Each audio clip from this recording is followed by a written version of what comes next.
cadaver hangs from the cargo belt. An intricate web of blue lines stretches across the torso, from the right shoulder to the solar plexus. Each time they intersect, a small white star is formed in their crossing. Hundreds of fading asterisks. His corpse is marked by stars, alcohol, and heartbreak. A map of the stars. I do see some similarity to astronomical charts. Great Century Messinian, maybe. But this seems more particular. Customized somehow. As if someone left out most of the night sky, filtering it through personal choice. The principle of this filter remains unknown to you. The thought dissipates, and you feel as though you were only... So am I.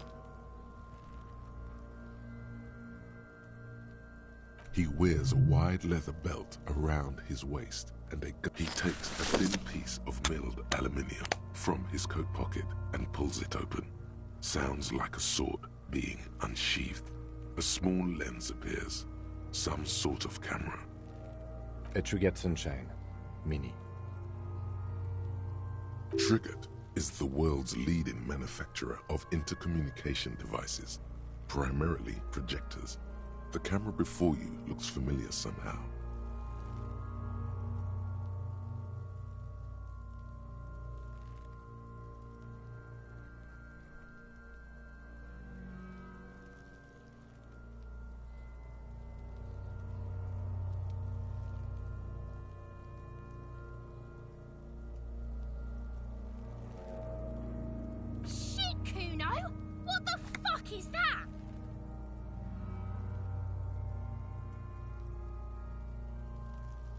An instant color camera.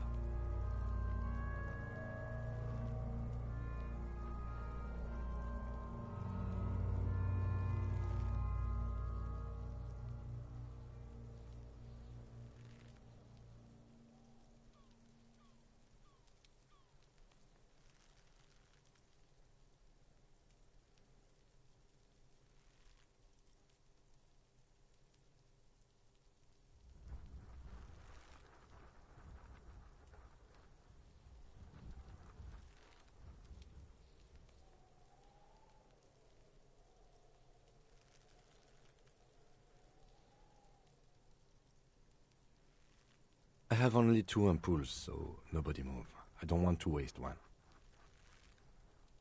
A sound, a shrill flash, followed by the breaking of a small ampoule of... In case we need it. Yes, it is pretty cool, isn't it? There is only one ampoule left. Use it wisely. It contains insight to the victim's person. By his build, I'd say this was a man of physical violence.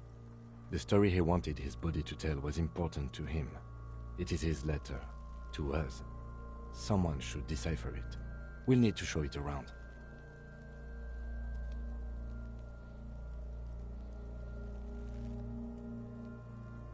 Sure, just don't lose it.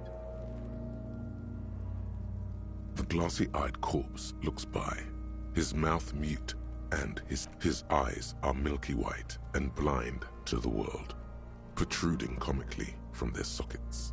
There is no one home, just subaquatic terrors there. Dark brown hair grows on his head.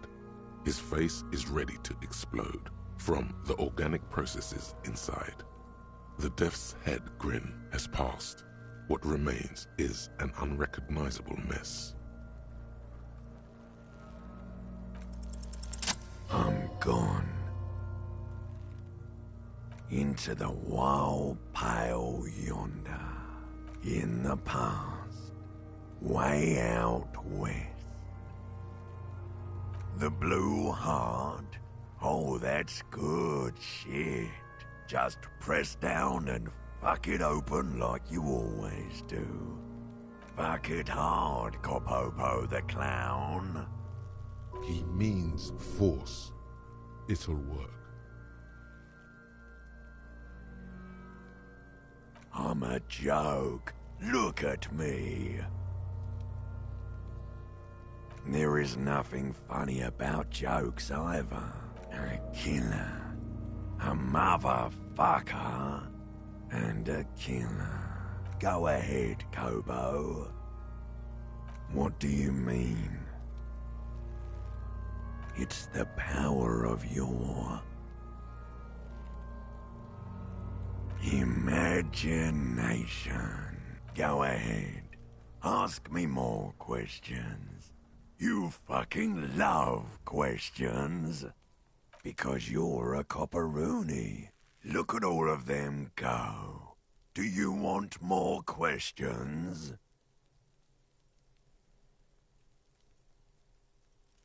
Here you go, loony. Fuck no. You're no Rooney. Listen to yourself.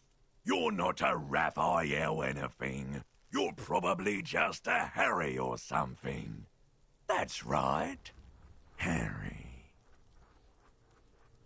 You might be onto something there. Because you have. Do I remind you of someone? A child born with Muller's disease, harlequinism, grown up miraculously. You sure wrinkled out of that one, Coppolini. Come back later, Coppo. Amuse yourself with my frank manners and my memento mori features, if possible. Also, see me in your dreams.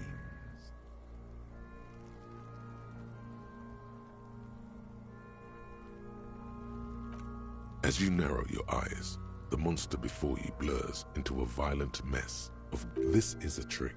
You've done it before. Pink is where the blood settled in the first hours post-mortem. You can use it to see if the corpse has been tampered with. Does his position at the time of death match the discoloration? Only the lower extremities are pink with a dash of blue.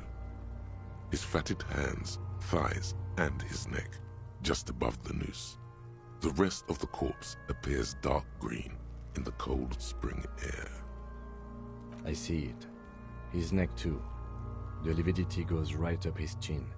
We have good, well-pronounced discoloration here. The monster comes back into focus, an explosion of color, coursing with... So, what do you think?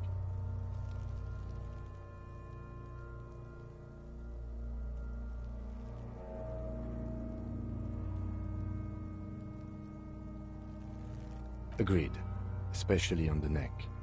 The belt acted like a tourniquet, keeping the blood in his head. The hypostasis supports a hanging.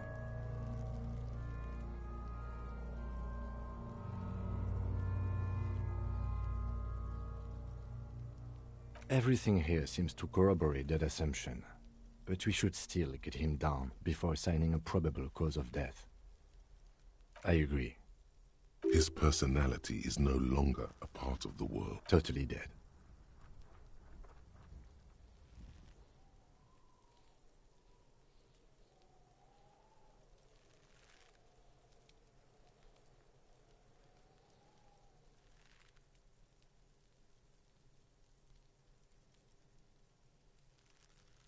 That sounds about right, yes.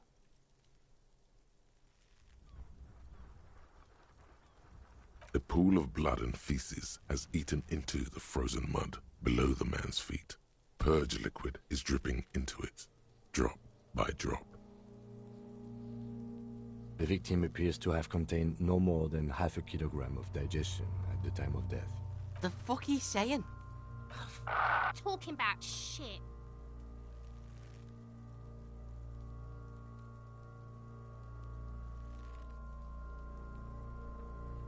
Maybe.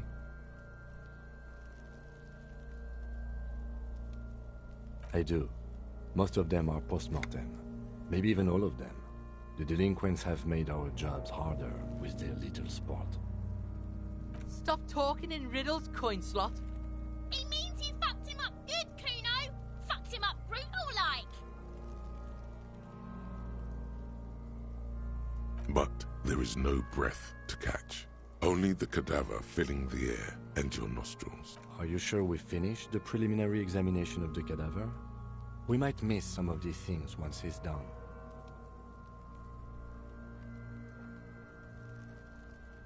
The cadaver slowly twists on the cargo belt. Of course. You have questions, don't you? Come back later, copper. The steel-reinforced belt presents a unique challenge. I brought chain cutters, but I don't see a good angle of approach to the belt. He doesn't actually think the challenge is unique. He thinks it's frustrating, annoying, and harder than he thought. The cadaver is a good 1.2 meters up. Neither one of us can reach the belt without assistance. And even if we do, there's the question of cutting the airship strength material.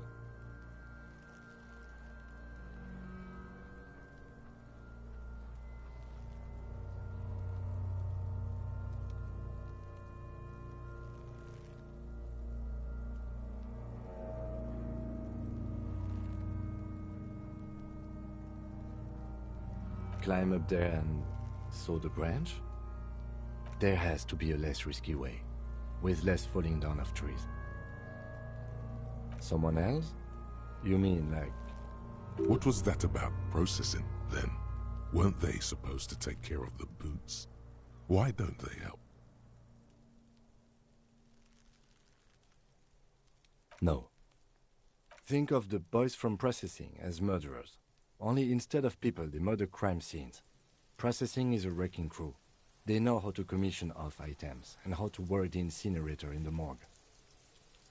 I know it's hard, but I assure you, the others won't come to help us. And we have a growing sanitary concern here.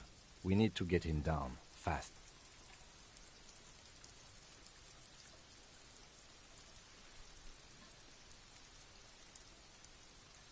I was really hoping we wouldn't. The Union appeared to be suspect in this case. It seems like a dangerous route to go down.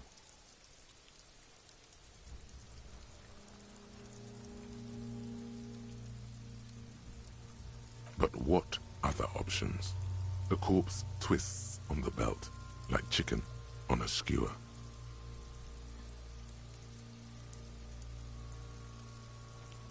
We are not getting him down already. Not getting him down is a task that's already accomplished. Sadly, it's not our job to keep him up there, but to get him down. How do you plan to get him down, then? With social sensibility? Are you going to educate him down?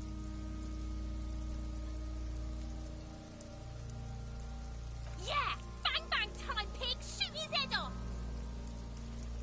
How? Where the buckle ties the rope to the branch. That's a good spot to aim.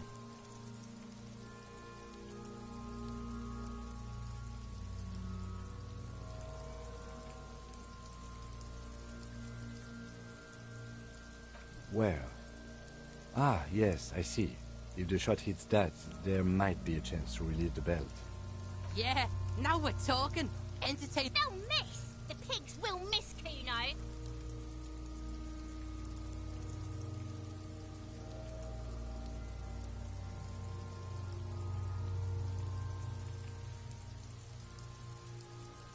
I'll blow his head off. Take it! Take the... Yeah, take the shot. Silence. With his elbow sharp, the lieutenant and produces a lightweight firearm. He drops a paper cartridge in the barrel, separates the scouring stick, and gives the cartridge 5 taps, securing it in place. That's a Kiel A9090 armistice. He then steps back and assumes the fellow's desk position, taking aim. The corner of his eye twitches. His finger is on the trigger. He's gonna fucking miss! The kid's voice is drowned in a shrill blast that echoes off the walls of the surrounding tenements. A cloud of smoke slowly parts in the air as the lieutenant steps back. God damn it.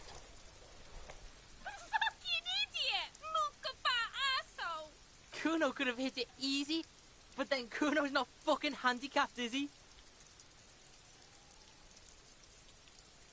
Kuno's sorry too. Kuno feels sorry for the... The lieutenant doesn't say a word, just looks at the gun in his hand. No, we are lucky as it is. We didn't break anything, and the victim remains uncompromised.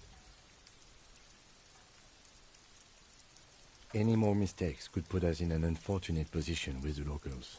We have eyes on us. I didn't do us any favors with that. I have to say, it's beginning to look unlikely we can get him down without assistance. Okay, they do have the tools and the men. And since it looks like they put him there...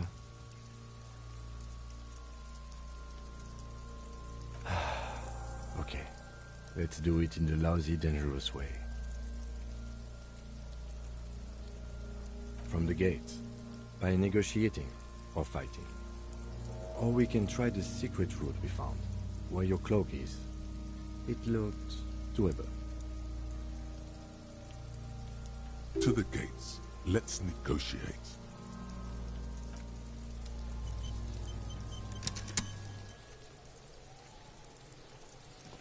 Yes?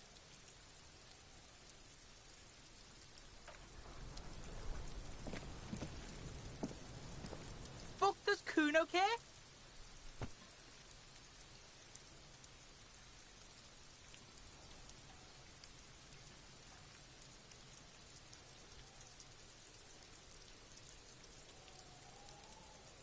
Kuno doesn't... Yes? Excuse me?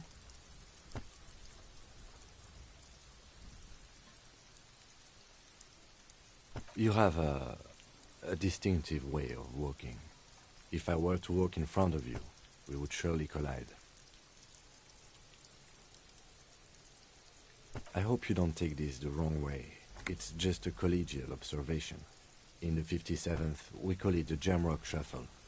Officers from Jamrock's 41st Precinct tend to move a bit erratic. They say it's a scene-clearing technique developed by one of your lieutenants for gathering evidence. It's erratic, yet thorough. Prioritizes containers. Yes, but containers contain things. Shiny things. They're interesting. I'm sure you don't. It's just a stupid interdepartmental thing. I'm making assumptions. Passing along frivolous interdepartmental stereotypes is not usually his oeuvre. He regrets bringing it up.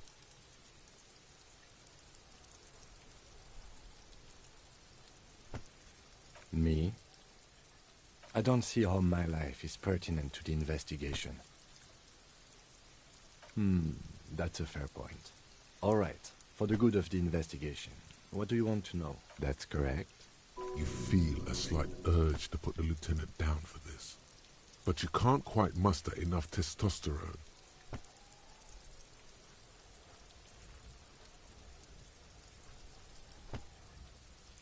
Are they? They are mostly just cumbersome. That's because I'm half Seolite, or quarter. My father's father was from Seoul. So was my grandmother, but from my mother's side. It's not an interesting topic. It's a part of the world, officer. A geopolitical entity, and a geographic division.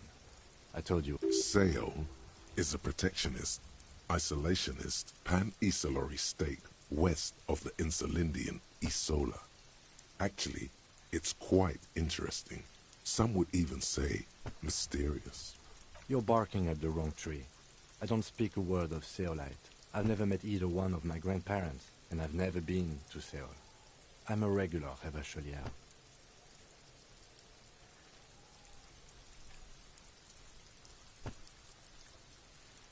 What do you mean?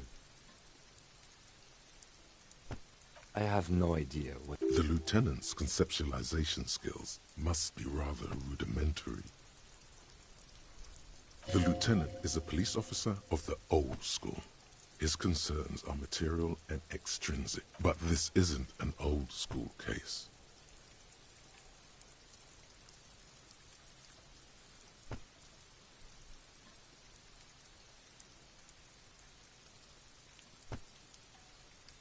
I can't say that it does, no.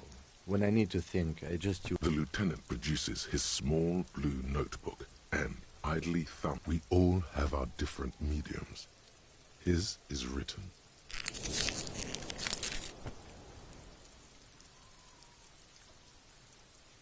No. Your brain sends the signal to your lips, but they refuse the order. Something is paralyzing them. You're pretty sure it has something to do with... It's like you're locked down. Something the matter, detective? What's going on? It's like you're a puppet in his hands.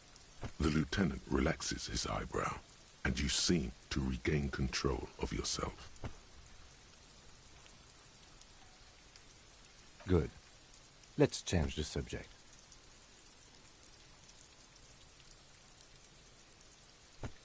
No response. He's having trouble processing it, believing it even. Have you tried concentrating on something other than your personal affairs? There is a sudden, harsh edge to his voice, like he's tired of hearing about your personal affairs.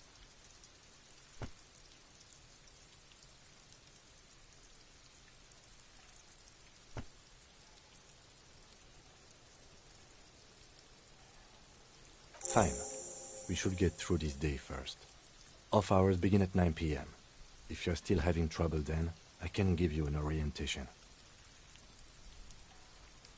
Not a fan. It's just the nature of lieutenancy. The RCM deploys a self-styled structure called the Decomptage as its chain of command. Every lieutenant is responsible for 2 sergeants and 8 officers. That means the average lieutenant has to deal with... Try work, the case at hand. It can work miracles.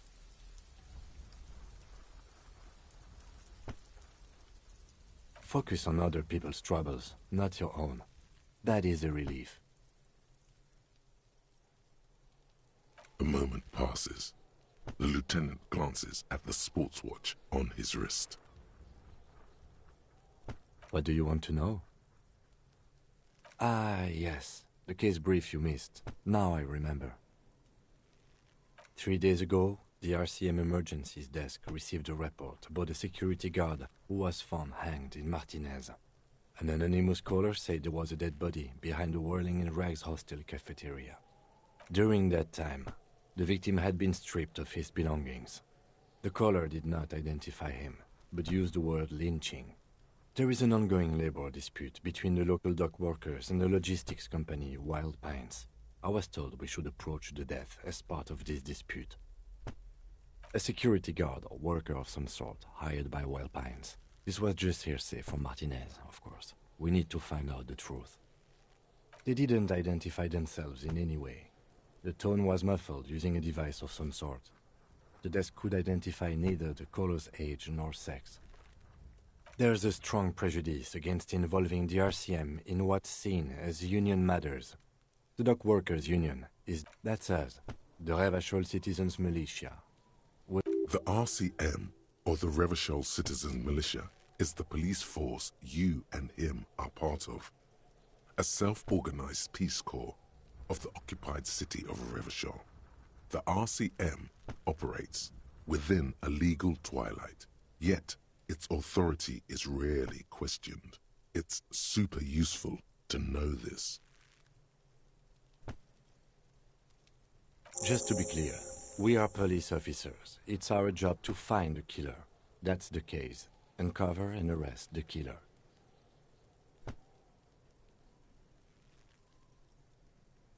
You mean like a brief?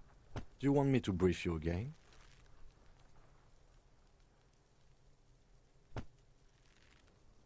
There's no reason to wing anything.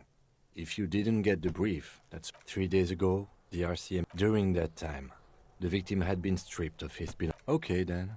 Was there anything else you wanted to know? No, it's not a particularly mysterious case. The deceased is a security guard for a corporation involved in a labor dispute. It doesn't take a DeLorean polymath to put the pieces together. I just don't see the case getting more mysterious than that.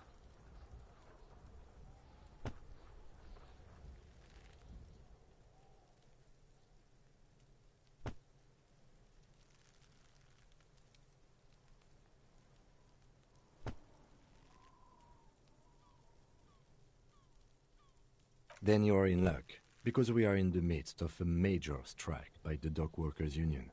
Maybe more than that. The union clearly wants a piece, not just of the industrial harbor, but the Wild Pines Corporation itself. Is this a strike then? Or the first shots in a workers' coup? I expect the case itself to be less challenging than navigating these community matters. This district isn't used to the RCM's presence, and the union rarely overplays its hand, as it appears to have done in this case. Strike, coup, revolution, it's brigandage, however you parse it. You feel something rising through you, a familiar feeling, an opinion taking form.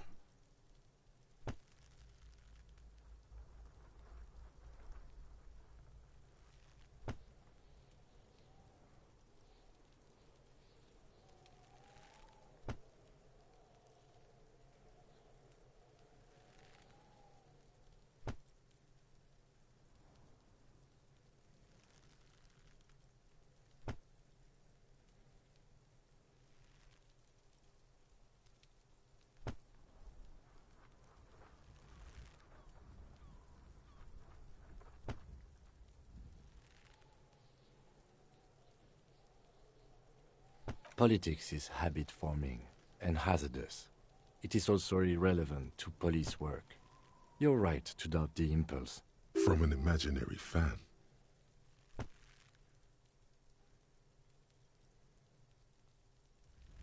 Now, was there anything else you wanted to know about the case? I'm afraid you and I are pawns in a pissing competition. You don't know? I assumed you were in on it.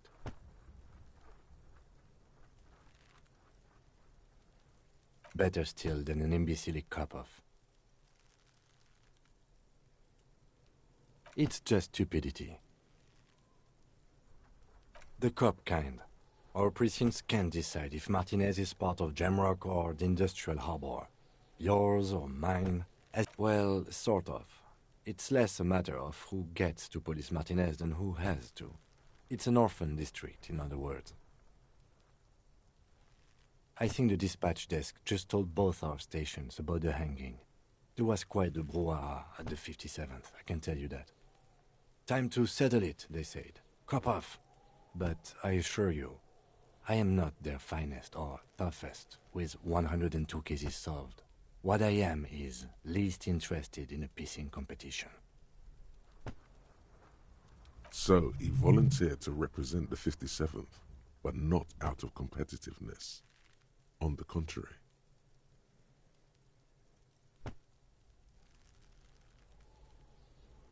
Yes, I'm an unrepentant spoilsport. Martinez? Nothing. It's just a puddle at the end of some drain pipe. No one cares about this place. They care about sports. Most of our colleagues don't even know how to get here. North of the interchange doesn't exist.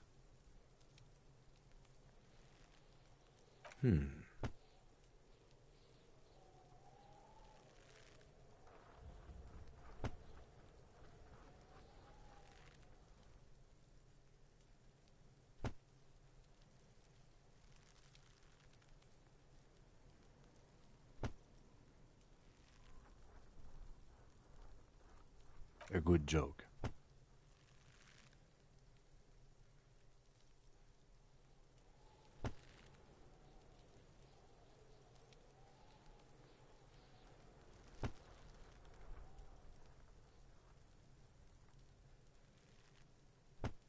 It's not that many. Officer, I'm sure you have a lot more. Was there anything else you wanted to ask about the competition? If not, we should move. Yes, it's a wholly pointless matter. Forget I ever mentioned it.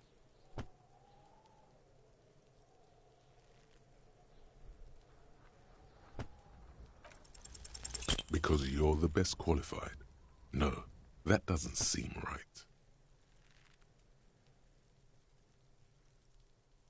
If you're so well qualified, why can't you remember why you were sent? Anyway, don't keep the lieutenant waiting.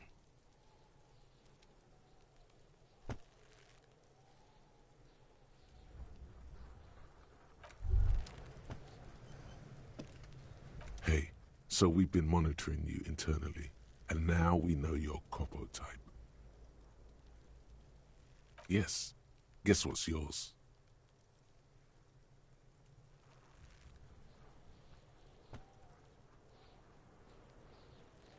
No, you're the sorry cop. The cop who's sorriest.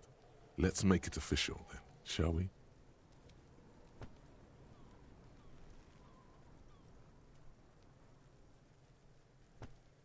Oh, you know, Apocalypse, Superstellar, the advanced interesting cop, liquid shadow cop. But you're too sorry to say those things. So, here we go?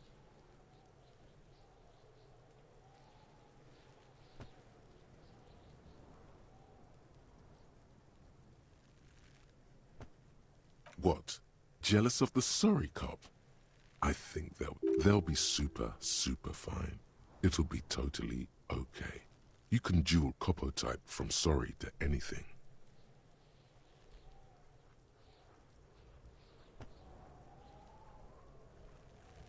Yes, impotent rage and lamentation. Let's wrap it up? No, you don't. Come on. You'll be back to saying sorry in 2 minutes. Stop wasting time and begin the repentance.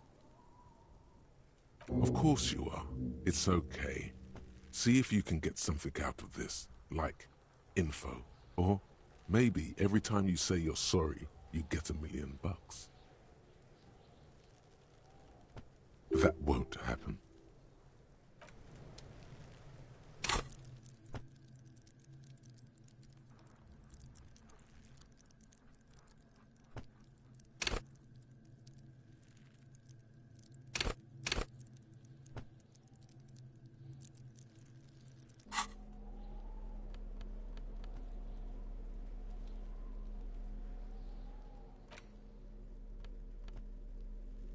An intricate web, it still kind of looks like a map of the stars, gone. For you to discover. You've gotten as far as you will. Someone who knows about history could tell you.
Before you stands a motor carriage.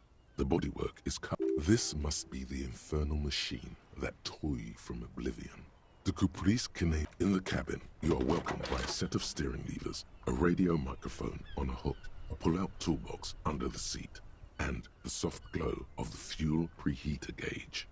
A scent of leatherwork and heavy fuel oils washes over you. All right. Ready? I turn. The dashboard lights up. with orange glow. The rounds per minute gauge jumps, and the engine of the Caprice Canadian comes to life, like a leopard waking from its sleep, yawning and roaring at the same. The lights unfold with a little click, casting electrical light onto the ground before. There you go. I'll turn them off from the remote once you're done. We just need to stand in front of the machine.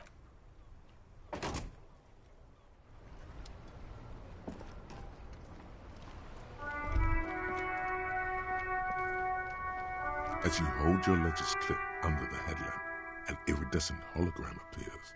A street grid and the veins of a great river. There she is. Revachol West. Around the borders of the watermark are dozens, no, hundreds of. The rectangular watermark is overlaid with the logo of the RC. Let me see. Right here. No, it does not.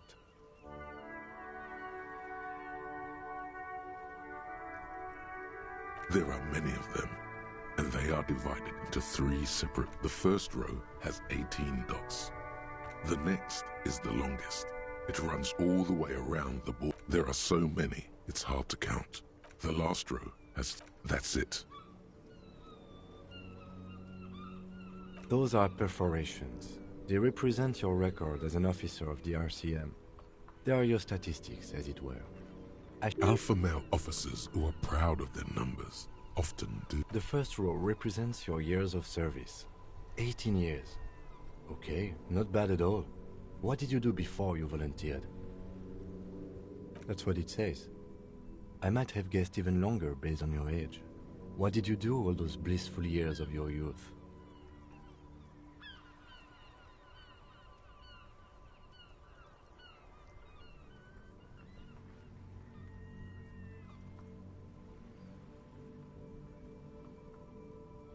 Fair point.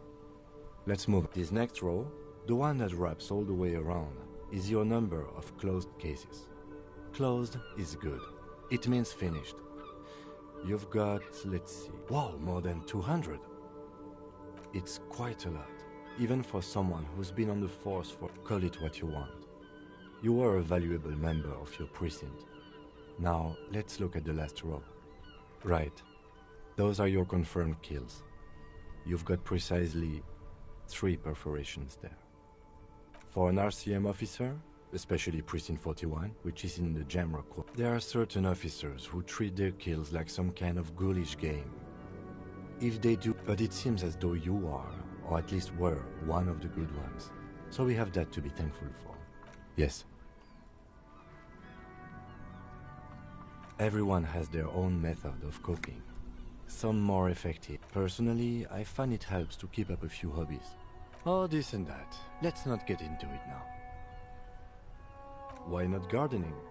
You've already got the gloves.